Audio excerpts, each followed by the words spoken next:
देश दुनिया के इतिहास में कई तारीखें हैं जो कई ऐतिहासिक घटनाओं का गवाह कर रही हैं। वहीं अगर बात भारत के इतिहास की करें तो इसमें भी 14 अप्रैल के नाम कई ऐतिहासिक घटनाएं दर्ज हैं। यही वह दिन है जब देश के संविधान निर्माता डॉक्टर भीमराव अंबेडकर जी का जन्म हुआ। नमस्कार, प्रदेश तक की इस ऐतिहासिक कार्यक्रम इतिहास के पन्नों से मैं प्रशांत मणि त्रिपाठी आपका इस अद्भुत कार्यक्रम में बहुत बहुत स्वागत है।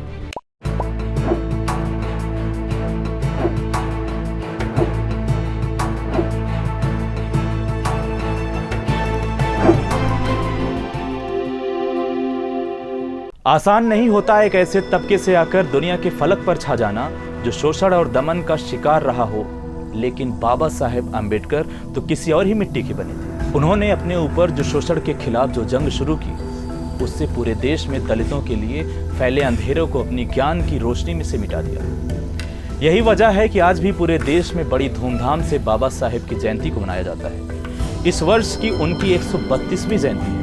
बाबा साहब के नाम से मशहूर अंबेडकर जी को महान चिंतक, समाज सुधारक, कानून विशेषज्ञ, बहुभाषी वक्ता, संपादक, पत्रकार और दलितों के मसीहा के तौर पर देखा जाता है। डॉक्टर अंबेडकर का जन्म 14 अप्रैल 1891 में मध्य प्रदेश में इंदौर जिले के एक छोटे से गांव महू में हुआ था। उनके पिता का नाम रामजी मालोजी सकपाल था, वहीं उनकी माता भीमाबाई थी।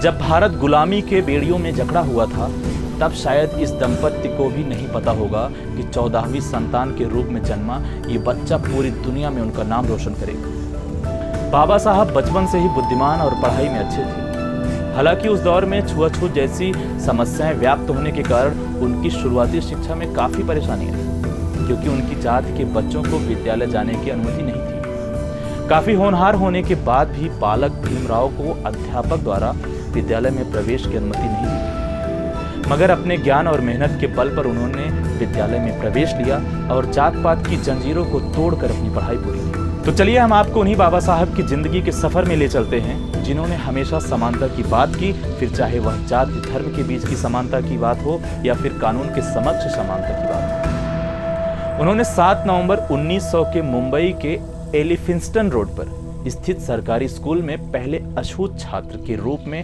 अंग्रेजी की पहली कक्षा में दाखिला लिया था।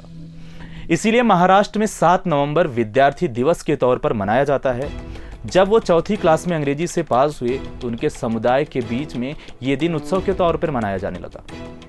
इसके बाद 1913 में अंबेडकर ने अमेरिका के कोलंबिया यूनिवर्सिटी से आगे की शिक्षा ली। 20वीं सदी के भारत में यह एक बड़ी उपलब्धि थी कि साल 1916 में बाबा साहेब को शोध के लिए सम्मानित किया गया था। लंदन में स्कॉलरशिप खत्म होने के बाद वह भारत लौटे और यहीं मुंबई के सिडनेम कॉलेज के प्रोफेसर के तौर पर नौकरी करने लगे। सन 1923 में उन्होंने एक शोध पूरा किया था, जिसके लिए एक लंदन यूनिवर्सिटी ने उन्हें डॉक्टर ऑफ साइंस की उपाधि दी थी। मगर ज्ञान के भूखे बाबा साहब कहाँ रुकने वाले थे। उन्होंने साल 1927 में कोलंबिया यूनिवर्सिटी से भी PhD पूरी की। डॉक्टर भीमराव अंबेडकर को संविधान निर्माता और संविधान का शिल्पकार भी कहा जाता है।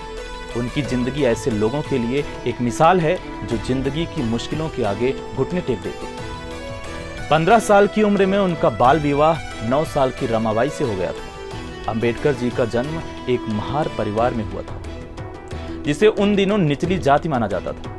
ऐसे में उन्हें बचपन से ही सामाजिक और आर्थिक तौर से गहरा भेदभाव सहना पड़ा। 19वीं सदी में देश में व्याप्त छुआछूत जैसी कुप्रथाओं का आलम तो ये था कि अंग्रेजी सेना में काम करते हुए बालक भीमराव के पिता सूबेदार बने थे, लेकिन समाज हमेशा उनसे निचले दर्जे का व्यवहार करता था। इस सब का असर भीमराव के बाल मन पर गहरा पड़ा।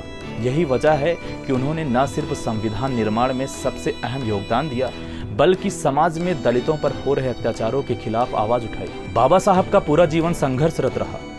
बाबा साहेब ने अपना सारा जीवन भारतीय समाज में व्याप्त जाति व्यवस्था के खिलाफ संघर्ष में बिता दिया। उन्होंने अपना जीवन अछूतों के उत्थान में लगा दिया। हालांकि इसका ये अर्थ कतई नहीं है कि वे किसी जाति विशेष के विरोधी थे। अंबेडकर जी भारतीय समाज में फैली असमानता मिटाकर समानता लाने के प्रयासों में लगे थे। उन्होंने दलितों और पिछड़ों को उनका अधिकार दिलाने के लिए जीवन भर संघर्ष किया। बाबा साहेब ने हमेशा मजदूर वर्ग और महिलाओं के अधिकारों का समर्थन किया। अंबेडकर ने अपने समुदाय के लोगों से ऐसी बात कही जो आज भी बेहद अहमियत रखती है। उन्होंने कहा, छुआछूत गुलामी से भी बदतर है। अंबेडकर के राजनीतिक की बात करें तो उन्होंने लेबर पार्टी का गठन किया था, संविधान समिति के अध्यक्ष रहे। एक बार अंबेडकर ने ब्रिटिश सरकार से पृथक निर्वाचिका की मांग की थी, जिसे मंजूरी भी दे दी गई थी, लेकिन गांधी जी ने इसके विरोध में आमरण अनशन किया तो अंबेडकर ने अपनी मांग को वापस ले लिया। अंबेडकर की प्रतिष्ठा एक अद्वितीय विद्वान और कानून के जानकार की थी। यही वजह रही कि गांधी व कांग्रेस मुखर आलोचना के बाद भी उनकी देश को 15 अगस्त 1947 को आज़ादी मिलने के बाद कांग्रेस सरकार ने उन्हें पहले कानून और न्याय मंत्री के तौर पर चुना गया। इतना ही नहीं, उन्होंने पूना पैक्ट के जरिए उन्होंने अनुसूचित जाति के लिए सुरक्षित सीट का इंतजाम किया, तो देश के पहले वित्त आयोग का गठन करने में उनका अहम योगदान है। उन्हें 29 अगस्त 1947 को आज़ाद भारत के नए संविधान निर्माण के लिए बनी संविधान की मसौदा समिति का अध्यक्ष बनाया गया और इस तरह उन्होंने देश के संविधान निर्माण में अभूतपूर्व योगदान दिया। वहीं 6 दिसंबर 1956 को डॉक्टर भीमराव अंबेडकर का निधन हो गया। साल 1990 में उन्हें मरणोपरांत भारत के सर्वोच्च नागरिक सम्मान भारत रत्न सम्मानित किया गया। इतिहास के पन्नों से ऐसी ही कई और रोचक जानकारियों के लिए आप जुड़े रहें प्रदेश तक के साथ। धन्यवाद।